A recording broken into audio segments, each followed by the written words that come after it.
Alam mo yung isa sa pinaka-nakakainis na klase ng tao? Yung naninigarilyo sa loob ng bahay na parang wala silang kasamang ibang tao. Parang sila lang ang humihinga. Parang bahay nila yung mundo. Imaginein mo to. May kasama ka sa bahay na ginagawa na ang lahat para gumaling. Nagda-diet.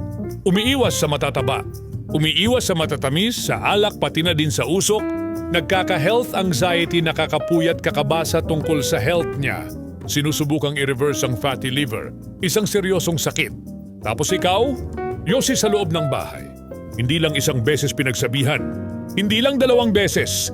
Paulit-ulit, maayos, may respeto, may paliwanag. Pero anong sagot? Wala. Tuloy-tuloy pa rin ang yosi. Alam mo ba kung gaano kawalang pake yun? Hindi lang bastos, selfish.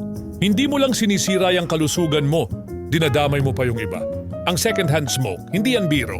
Nakakapagpalala ng inflammation sa katawan. Nakakaapekto sa atay. Pinapalala nito ang fatty liver. So habang yung isang tao pinipilit ayusin ang buhay at kalusugan niya, ikaw naman ang tahimik na sumisira ng progress niya dahil lang ayaw mong lumabas para magyosi. Ganun ka ba ka-importanteng tao?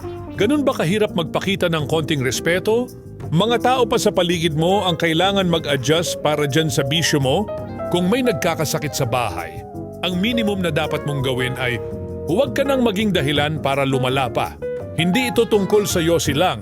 Ito ay tungkol sa pakikisama, respeto at malasakit. Kung gusto mong manigarilyo, choice mo yan. Pero wag mong idamay ang ibang tao sa consequences ng choice mo. Kasi sa totoo lang, ang paninigarilyo sa loob ng bahay habang may nagpapagaling sa sakit ay hindi lang kawalan ng disiplina, kawalan yan ng konsensya, kawalang hiyaan yan. Kaya sa mga taong ganito, tanong ko lang anong klaseng pag-iisip meron kayo?